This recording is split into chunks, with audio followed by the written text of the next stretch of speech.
Stop. Stop. Okay? Take a deep breath for a second, okay? All right, here, I'll move your hair out of your face, okay? Is that okay?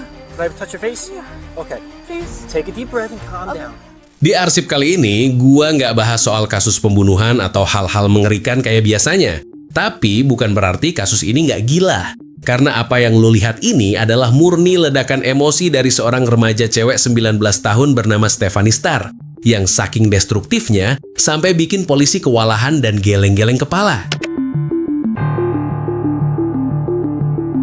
Kejadiannya terjadi pada tanggal 18 September 2024 saat kepolisian di Barnegat, New Jersey dapat laporan dari seorang pemilik motel yang mengaku baru saja dipukul tepat di bagian wajahnya oleh seorang remaja cewek berusia 19 tahun. It doesn't matter. I want them all out now. Like they can't come and punch me in the face. She's like swinging her fist in the air right in my face. Did some other female run off? How many people is in the room right now? There's just one dude and then the chick in the red. Possibly she went to the woods. Okay, so the female the that one who hit me. the one who hit you shorter one, yes.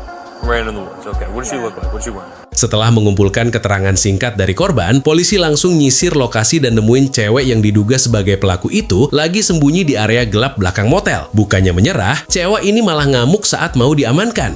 Okay. I don't know where he is. Why are you running away? No, we're not. Relax, all right? I have a warrant, dumbass! Okay, we'll figure it out, Stephanie. Just hold on for a second, okay? Okay, look, listen. Relax, Stephanie. We're gonna put you Stop. Look, we're gonna have to put handcuffs if you're outside. Come for a second, okay? Well, we just made him leave. Go this way. Go this way. I dealt you before. I just can't remember your name. What's your name? Judas?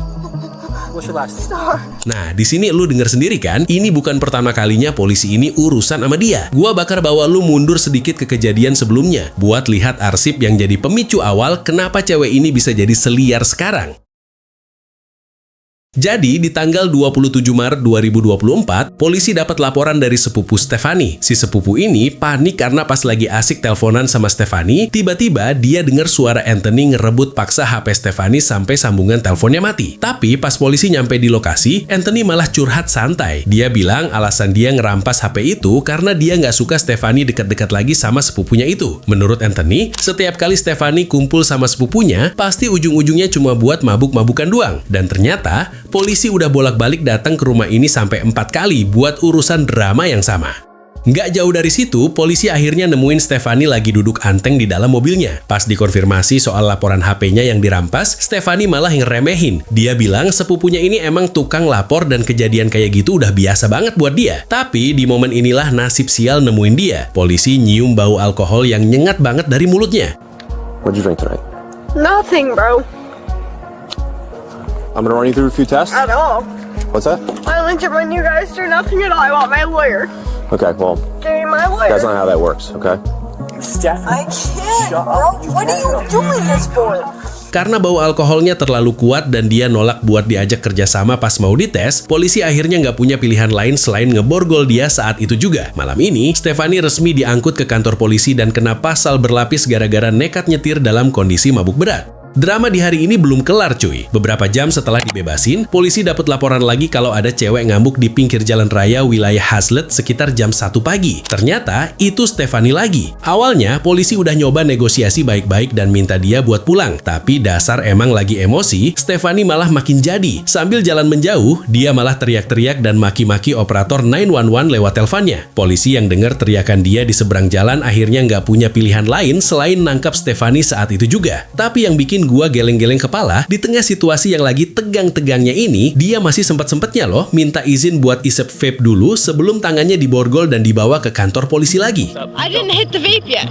Hold up. Okay, hit it. Okay, go ahead.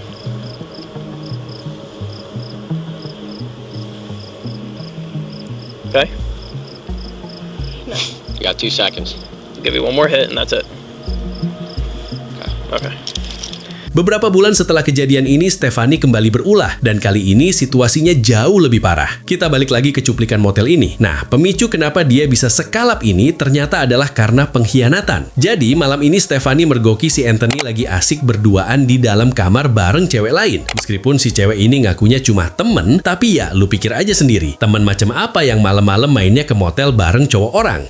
Disinilah pemilik motel datang buat melerai dan nyuruh mereka pergi dari situ karena udah ganggu tamu lain. Tapi karena Stefani udah terlanjur gelap mata, pemilik motel yang niatnya mau menenangin situasi malah jadi sasaran empuk. Akhirnya, Stefani resmi diangkut dan dimasukin ke sel tahanan sementara di kantor polisi. Tapi bukannya diem nunggu proses, kelakuannya malah makin gak terkontrol cuy. Di dalam ruangan sempit ini, tiba-tiba Stefani mulai melucuti pakaiannya sendiri sampai hampir telanjang bulat. Pas ditanya petugas, dia ngerasa cuma gerah dan risih karena bajunya kotor bekas guling-guling pas ditangkap. Polisi bahkan bilang kalau di luar sana tuh masih banyak banget cowok lain yang jauh lebih baik. Karena setiap kali Stefani deket lagi sama si Anthony, ujung-ujungnya pasti cuma masalah dan masuk penjara doang. Tapi ya dasar udah dibutakan cinta, omongan polisi cuma dianggap angin lalu aja sama dia.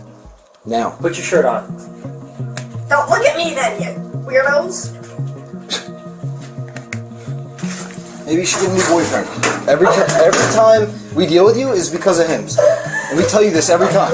So I don't know why you keep doing it. I just got back with it, bro. Hey, then stop. You gotta stop it. There's a million men out there. There's a million men out there.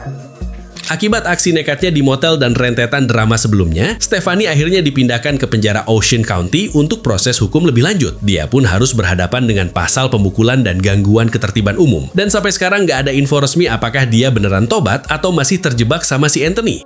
Nah, kalau lu perhatiin dari awal, kasus ini bikin kita mikir, siapa sih sebenarnya yang paling salah di sini? Apa Stefani yang emang mentalnya udah nggak stabil?